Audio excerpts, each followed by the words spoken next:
back to the 212 Cyber Chick Show. Are you ready for this one, Erika? Yes, I gotta say, I wish that people could watch you in the green room, bopping to the beat of the music before we get started. It's like the perfect hype up. I know. I love our intro. Thank you again to Kimberly McKnight of the Simply Cyber community for all of our graphics and everything. Can't thank you enough for that. So welcome. If you're new here, this is the 2 Cyber Chick Show, and we provide you episodes every other week. So if you're seeing this show for the first time, we're going to be doing another show in 2 weeks. And what we do is during the show, we delve into the minds of some extraordinary individuals in the world of cybersecurity and beyond.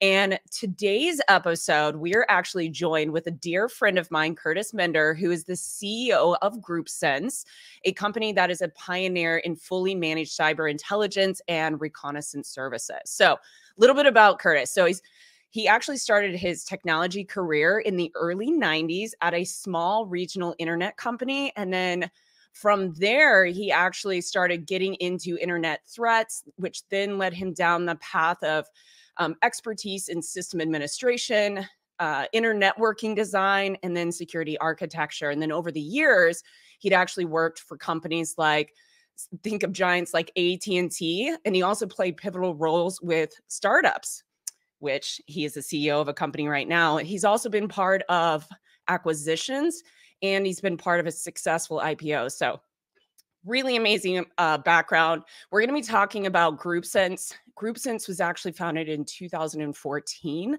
and he's really been at the forefront of battling against breach activity, stolen data, intellectual property trafficking, executive targeting, and even brand fraud. And something actually really interesting about him, and we actually had an interview about this, and we'll kind of touch on it, is that he did some ransomware negotiations. So that's pretty cool, Erika. You don't meet a lot of people that have actually done the ransomware negotiations successfully as well. So on top of all of that too, and we'll talk a little bit about this, is Kurtis is also not just an amazing cybersecurity expert, but he's also an adventurer at heart, some areas that we've bonded on. He actually lives in one of my most favorite areas of the United States, and he tackles mountain bikes, trails, he hikes through nature, he does camping, he even does, he used to do, I think it was motorcycle racing, but he has his own motorcycle. It's a enduro bike. So he has, I don't know how he fits all of this in. I know he's extremely busy. He's currently traveling right now. So I know Eric and I are just thrilled that he's making time to be on the 2 Cyber Chicks show. So without further ado, let's do it, Erika. Let's bring him on here.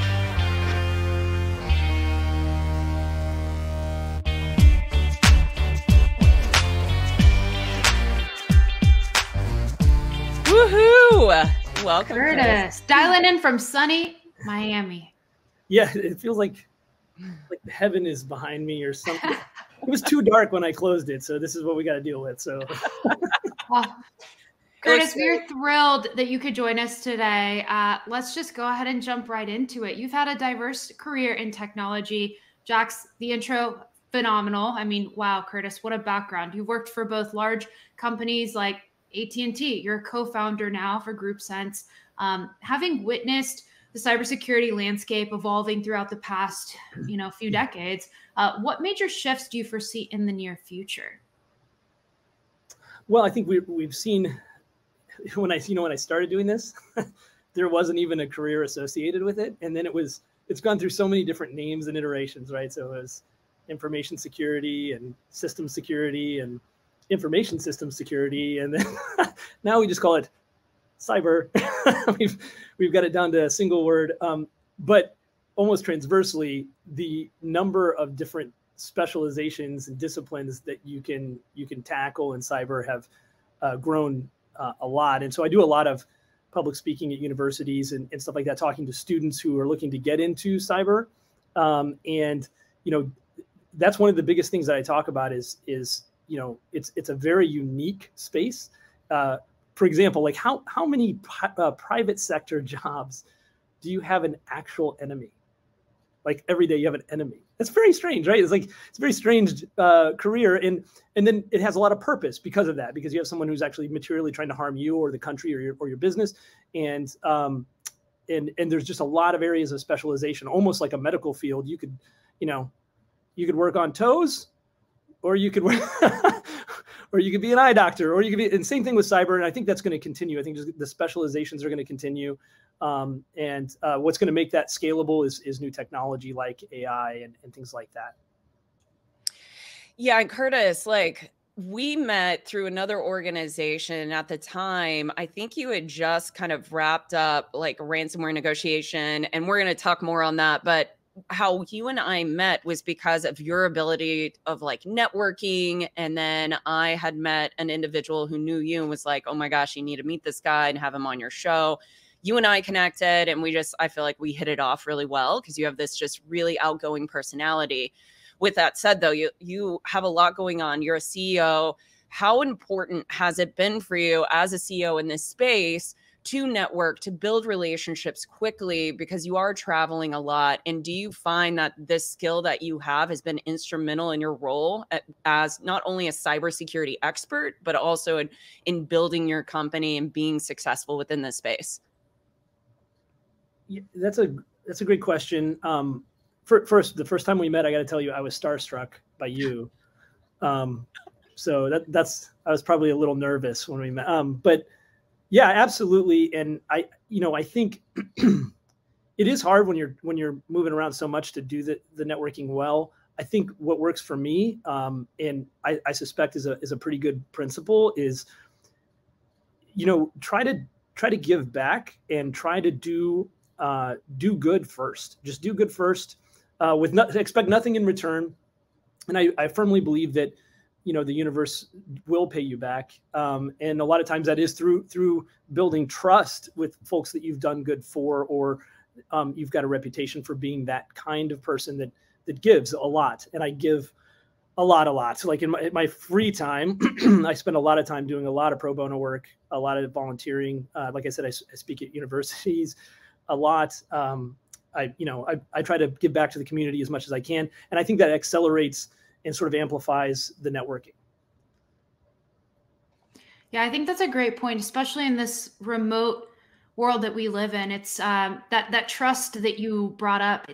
Takes a while to develop that organically. So, I mean, in this community, I think like it's one of the most beautiful things about this community is that everybody here really has this sense of support and feeling like, how can I add value to you? Let me understand what moves the needle for you. What are your goals? What are you looking to accomplish? And I feel like that happens organically through so many relationships, right? Like in this community, I wonder how much of that is like, are we just all tied to the same mission and vision, wanting to, do good, so to speak? Yeah. So I love that, Kurtis. I think that's like such a great principle for all of us to, keep in the back of our heads and embody as we continue to network. So in your role as a ransomware negotiator, because I know anybody that's hearing this is like, that's what I want to hear about. So you're dealing with high stakes situations. They involve both, human behavior, but also technology. So how do you navigate that delicate balance between understanding the technical aspects of a cyber threat and then also addressing the human elements that are involved in that negotiation? Yeah, I mean, that's what makes me dangerous, Erika, is I'm a nerd. I'm very technical still, even though my engineering team doesn't let me play with the cool stuff anymore. Oh, no. But I do it on my own. Which frustrates them. But yeah, so I think, negotiation, as you can imagine, is very much a soft skill. It's very hard to teach. There's a personality type that will do that well, and then there are some that will not. And usually it's the technical types, and I hate to overgeneralize, that have a hard time with it. I somehow got lucky and have this weird Venn diagram overlap of the two, and it has been very useful in the negotiations. Not just the technical parts, but understanding the technical mind on the other side. What is that person like? What are they feeling at that moment? So it is a form of empathy, and I want to make a differentiation between empathy and sympathy. I do not have sympathy for the ransomware actors, but I do understand them, and that is a very powerful tool in negotiation. So I got to ask Kurtis, Is there a backstory on how you refined these skills? I mean, I'm sure some of that was like natural aptitude, right? Like you did have that ability to kind of jump into the minds of the threat actor. But how do you refine those skill sets? Do you have any tips, tricks, anything that's helped you? Yeah, I mean, I studied. So when we first started doing these cases, which, and Jax, I think I may have told you some version of the original story. It was quite literally by accident. We did not intend to make this part of our business. And through some social pressure and other things, we ended up having to do a bunch of these cases, and it sort of snowballed on us. And in the beginning, I'm not joking. Every night I was reading negotiation books and taking online master classes and reading the Harvard Business Review guides on negotiation. And so there's been a lot written about that. But somewhere in the middle of that practice, like somewhere in the middle of me getting up to speed, we were contacted by folks, for example, that came out of the Harvard Negotiation Project. And they were sort of intellectually interested as well. They were like, how are you doing this? Because a lot of the things that we know about, like, that are common in a negotiation, like you can see the person, you can hear the tone of their voice, right? You can read their context and tone, and they speak the same language as you. Maybe there's some symmetry in the stakes, or the leverage. None of that is true here. So how are you doing this? And through those discussions and some back and forth on the science behind negotiation, we built a really repeatable and sort of scientific and quantifiable framework or tool set that I can then teach other negotiators on how to do this. What I cannot teach, though, is that soft skill part. It's very difficult. Some people are born with a lot of empathy and the ability to put themselves very much in the other person's shoes, and some people are not. And it's just something I was born with. And we do have other people now on the team that are quite good at this. Thank God, because I'd be doing a lot of cases. So I don't know if that answered your question, but. Yeah, I have a follow-up to that too. I'm curious because when you're talking about this, because I've done my background with intelligence in the special ops, like you're absolutely right. It's really hard to teach those soft skills, but it really ties into that emotional intelligence, that EQ. So curious, when you're working with people, or if you all are trying to hire people for ransomware negotiation, do you have them go through a process or even take an EQ test? Or how do you identify people that might be good at doing this naturally? Well, we haven't hired specifically for that role. We picked people that already worked at the company that we'd known fairly well and sort of pulled them into the team, into the practice. And so we take turns. And so no, we didn't give them a test, but yes, we did. We fully understood them as humans before we brought them in. And some people still, it doesn't come completely naturally to anyone, I don't think, including myself. This is a very strange dynamic. So there is quite a bit of learning still to do.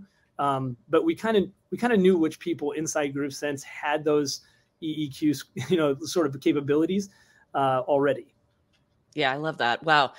Super interesting. I would love to do a ransomware negotiation, but I think I might be a little nervous if obviously millions of dollars were on the line, but I'm pretty confident that I do really well, but maybe I wouldn't. Maybe they don't want to talk to a woman. It could be a cultural difference there now that I'm thinking about it out loud. Like they may be like, well, I don't want to speak to a woman, just like in the Middle East. Like you're not going to typically negotiate with a man. They're not going to negotiate with a woman. They're going to want to negotiate with you. So very fascinating. So like this industry and small businesses are like big targets for cyber threats. And you work with a lot of small businesses and medium size, large size with GroupSense. And some of these businesses are also trying to get like cyber insurance, just better overall security. And through the world of consulting, I know Erika can contest to this. We work with so many clients that just lack an understanding of cybersecurity as a whole. So GroupSense in understanding, like you guys focus on assisting businesses and individuals with overall cybersecurity safety. So can you share some key insights or tips for these small entities that may be looking or that are watching this right now to just provide them tips to enhance their digital security posture? Yeah, and I think just to give a little bit of background, where we're GroupSense, which is we have this brand inside GroupSense called GroupSense, where we did altruistic projects and things as a team. And we spun that out, probably 6 or 8 months after we started the ransomware cases. What was clear to us was, for every one of the large cases you hear about on the news, like, for every Colonial Pipeline or something like that, there's 1,000, small businesses in the United States that are materially harmed by ransomware or similar cyber attacks that nobody talks about. A lot of people lose their jobs. People go out of business. And keep in mind that when we're doing the cases at GroupSense, a lot of them are brought to us by cyber insurance companies or law firms that have a breach practice. And the profile of those victims is usually a pretty large company. And the experience, I can't tell you, is when you go back to like the emotional IQ part, the experience is very different when you're talking to a boardroom full of people with lawyers and, C-level folks. Of course, it's still very emotional, but the vibe is very different from, Mary's accounting firm in Des Moines, Iowa, that she built from the ground up, and she's going to have to lay off her 8 employees if I don't solve this by Wednesday, And so that's why we decided to spin that out, is like, first of all, we were learning lessons in every one of these cases. We were learning relatively, confidently how the threat actors gained access to the networks. And, it's kind of preventable. And it's not preventable with necessarily by buying the coolest and latest cyber tools. It's preventable by, some basic cyber hygiene and behavioral changes. And so that was kind of the mission there, was like, can we get the word out? We felt like, the small to medium business sector is the backbone of the U.S. economy and makes up more than half the jobs. And I felt, and I've spoken about this many times, so some people who've seen me talk before are probably rolling their eyes, but like, I felt like what was happening was, it was death by 1,000 cuts. Like, we're not paying attention, but the backbone of our economy is being slowly chipped away by some bad guys overseas, and billions of dollars of U.S. currency is being transferred overseas, and nobody's really paying attention. And so, since I can't physically go get those guys, as much as I sometimes dream about it, I thought, what can I do? So that was where we got the idea for GroupSense. And so, yes, I mean, and again, the cyber people that are watching this are going to roll their eyes, because these things are not fancy, sexy things, to talk about from a cyber defense perspective. They're the same things we've been talking about for decades, right? It's good password and authentication policy. I talk a lot about credential policy, because what I mean by that is, not using your corporate credential for anything unrelated to the business, basically. That the reused password corporate credential thing has been the seed of many of these attacks. And one of the things that's so frustrating about that is, even the most sophisticated companies, if they don't get that part right, they could have bought the fanciest, intrusion prevention system in the world. But intrusion prevention systems look for actual cyber attacks. Someone logging in with a legitimate credential is not a cyber attack. That's someone just logging in. It's not going to set off any alarm. So all these investments are just completely bypassed, right? And so, it's credential policy. It's using good passwords and using tools like password managers, which I am a fan of. I talk a lot about just as a small business updating your system. So, I joke when I do my talks, and like, hey, that little bubble that shows up while you're like doom scrolling that says update your browser, do it. Stop what you're doing right now. Do that, right? And those little behavioral changes. And one of the challenges I've always put out there was that I feel, a question I get asked is, Kurtis, do we all have to become cyber experts in the future? And the answer is no. Just like you don't have to become a doctor to know how not to die, right? So there are some very basic things that everybody can learn to do that will reduce the risk tremendously. And I think it's a responsibility. This is one of the challenges I put out there. It's a responsibility, a civic duty to learn those things and do those things, not just for yourself, but for everyone around you. Wow. Thank you for that. I do have one more question. I'm going to pass it over to Erika as far as GroupSense versus GroupSense. So GroupSense was it's a non-for-profit, correct? Yeah. Why did you create it as a non-for-profit?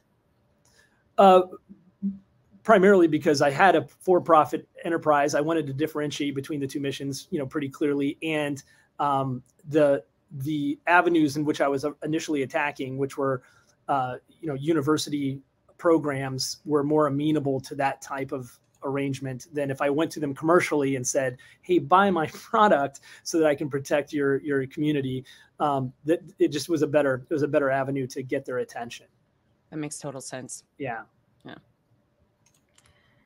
I was thinking when you were talking, Kurtis, about the I kept hearing human element when we were talking about, things that organizations need to do better. It's not the fancy tools. It's that human element, security awareness training. It's just like, to us cybersecurity professionals, it's like, all right, this is common sense, but some of it's not, right? And it's figuring out how to make that more of like your daily day two hygiene, so to speak. Right. Lock your screen, right? Like don't leave, God, the amount of audits that I've done where there's, financial statements or sensitive documents sitting in a printer. And I'm like, these are 3 years old. How are they still here? Right. Like little things like that where you're just like, gosh. And I even thought about like, job rotation, where you have people take mandatory time off. Like time off is great, people. You got to make sure that, other jobs can operate and other people can do these things. Sure. Great checks and balances. So that leads me to my next question here, which we are all about balance. Jax and I are always keeping each other accountable and like, are we taking enough time for us? Like, are the things that we're doing serving us in the right ways? How are we, filling our own cup? So I love to hear that you are an adventurer. I love to hear that you have all of this like passion for the great outdoors, mountain biking, hiking, motorcycles. Like you're on the road all the time. You are traveling, jet setting from city to city. It's super important. I mean, I don't have to tell you to give back to yourself. You're doing it. I want to hear from you how you strike this balance, how you manage all of this, especially while you're on the road, and how you feel like that contributes to like your well-being and your overall success. Because I know Jax will keep me honest, I have to confess that I'm not good at that. I need to be better at it. And you, Jax, you've challenged me a lot around this, and I appreciate that. So what I have done fairly successfully though is work in small pieces of adventure or time off around my travel. And my team knows this because if anyone lives in the vicinity of where I'm at or is going with me on a trip, they know that, if on Friday we're in Sacramento, then on Saturday we're in Yosemite, right? They know that. And so it's become somewhat of a cultural thing at GroupSense that we're in, the pictures of everybody on the wall, we're all outside doing something, right? And so I've done that pretty well throughout my career, but I have not taken a reasonable amount of time off in the last probably 4 years, which I certainly need to prioritize and be better at.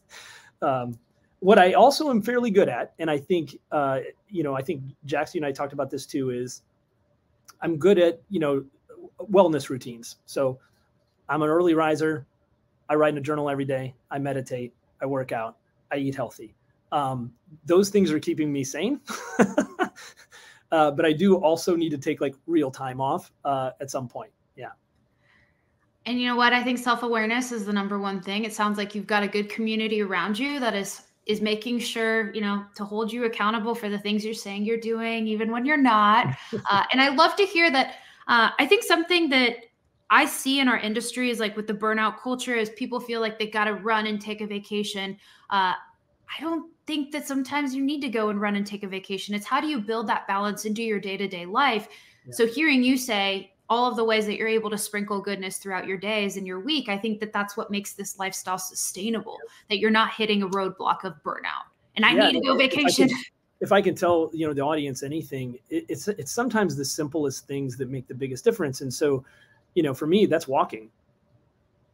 Mm-hmm. Just going for a walk is an amazing tool. And you can do that. You can do that on a conference call if you want. It has an amazing healing ability. And it's one of the healthiest things you can do. It doesn't hurt you. So I think, there's little things like that if you can work them throughout your day are really powerful tools. Yeah. Clear your head, get some fresh air, do some grounding, see nature. I love it. I love it.